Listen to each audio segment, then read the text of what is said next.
കോട്ടയം കൈപ്പുഴ സ്വദേശി സോജൻ ജോസഫിനെ Britain parliament അംഗമായി വിജയിച്ചതിൽ ആഹ്ലാദത്തിലാണ് ബന്ധുക്കൾ. ബ്രിട്ടനിലെ മലയാളികളുടെ കൂടി ക്ഷേമത്തിനായി പ്രവർത്തിക്കാൻ കഴിയുമെന്ന പ്രതീക്ഷയിലാണ് ഓണന്തുരുത്തിലെ കുടുംബാംഗങ്ങൾ. സോജൻ ജോസഫിന്റെ വീട്ടിൽ നിന്ന് മിഥുൻ അയ്യപ്പൻ ചേരുന്നു. സോജൻ ജോസഫിന്റെ വിജയത്തിൽ വലിയ ആഹ്ലാദ തിമിർപ്പിൽ തന്നെയാണ് ഇപ്പോൾ കോട്ടയത്തെ ഈ വീട്ടിലുള്ളത്. സോജൻ ജോസഫിന്റെ വിജയം നേരത്തെ പ്രതീക്ഷിച്ചിരുന്നെങ്കിലും ഇത്തരത്തിൽ വലിയൊരു വിജയം ഉണ്ടാകുമെന്നുള്ള ഒരു പ്രതീക്ഷ ഇവർക്ക് ഉണ്ടായിരുന്നു. അതിൽ ആ ഒരു ആഹ്ലാദത്തിൽ തന്നെയാണ് ഇപ്പോൾ വീടുള്ളത്. സോജൻ ജോസഫിന്റെ ഇപ്പോൾ പിതാവ് നമ്മോടൊപ്പം ചേരുകയാണ്. ഇവിടെ മധുര വിതരണത്തെ എല്ലാമാണ്. എങ്ങനെയാണ് വിജയത്തെ കാണുന്നത് മകൻ? സന്തോഷം.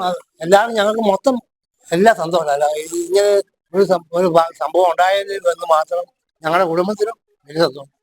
എങ്ങനെ മകന്റെ പ്രവർത്തനങ്ങളൊക്കെ എങ്ങനെയായിരുന്നു നാട്ടിലും അതുപോലെ തന്നെ അവിടെ ചെന്ന്? കുഴപ്പമില്ല, പഠിക്കാൻ എടുക്കാൻ പഠിച്ചു പോയി. പിന്നെ അവിടെ ചെന്ന് രാജ്യത്തിലൊക്കെ പോകുന്നുണ്ടെന്നൊക്കെ പറയുന്നു, നമുക്കറിയാൻ പറ്റും. ഇവിടെ പഠിത്തത്തിൽ മിടുക്കനായിട്ട് അത് പഠിച്ചു. പിന്നെ അവൻ ഇവിടെ ബാംഗ്ലൂർ പോയി, നേഴ്സിംഗിന് പോയി. ഈ മത്സരത്തിന് നിൽക്കുന്നു എന്ന് അറിഞ്ഞപ്പോൾ എന്തായിരുന്നു പറഞ്ഞിരുന്ന വീട്ടിൽ നിന്നുള്ളത്?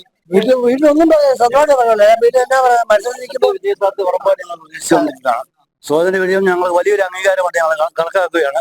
അതുപോലെ കേരള ചരിത്രത്തിൽ ഇതുപോലൊരു വിജയം നമ്മുടെ കേരളത്തിൽ നിന്ന് മലയാളി ആദ്യമായിട്ടാണ് ഈ ബ്രിട്ടീഷ് പാർലമെന്റിൽ തിരഞ്ഞെടുക്കുന്നത്. അത് ഞങ്ങളെ സംബന്ധിച്ചിടത്തോളം വലിയ അഭിമാനമായിട്ടാണ് ഞങ്ങളിത് കാണുന്നത്. വളരെ സന്തോഷമുണ്ട്. ഞങ്ങളുടെ കുടുംബാംഗങ്ങൾ ഒത്തുചേർന്നുകൊണ്ട് ഞങ്ങൾ ദൈവത്തോട് പ്രാർത്ഥിച്ചുകൊണ്ടിരിക്കുകയാണ് സോജൻ ജയിക്കണമെന്ന്. സോജൻ ജയിച്ചു. അതിൽ ഞങ്ങൾ അങ്ങേയറ്റം അഭിമാനം കൊള്ളുന്നു. വളരെ സന്തോഷത്തോടുകൂടി ഞങ്ങൾ ഈ വിജയത്തെ കാണുകയാണ്. തീർച്ചയായിട്ടും വലിയ സന്തോഷത്തിലും അതിന്റെ ഒരു എല്ലാവരുമാണ് കാണുന്നത്. എന്താണ് ഇപ്പോൾ സോജന്റെ വിജയത്തെ എങ്ങനെയാണ്?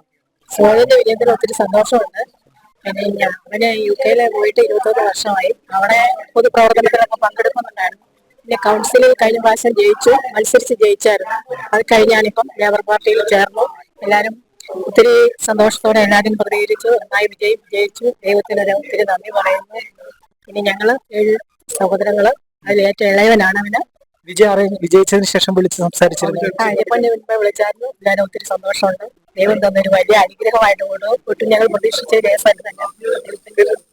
തീർച്ചയായിട്ടും വലിയ സന്തോഷത്തിൽ തന്നെയാണ് ഈ കുടുംബം. മാത്രമല്ല ബ്രിട്ടനിലുള്ള നിരവധി മലയാളികൾക്ക് ഒരു പ്രതിനിധിയായി മാറാൻ അദ്ദേഹത്തിന് കഴിയും. അദ്ദേഹത്തിന്റെ പ്രവർത്തനങ്ങൾ കഴിയുമെന്ന് തന്നെയാണ് ഈ കുടുംബം ഉറച്ചു വിശ്വസിക്കുന്നത്.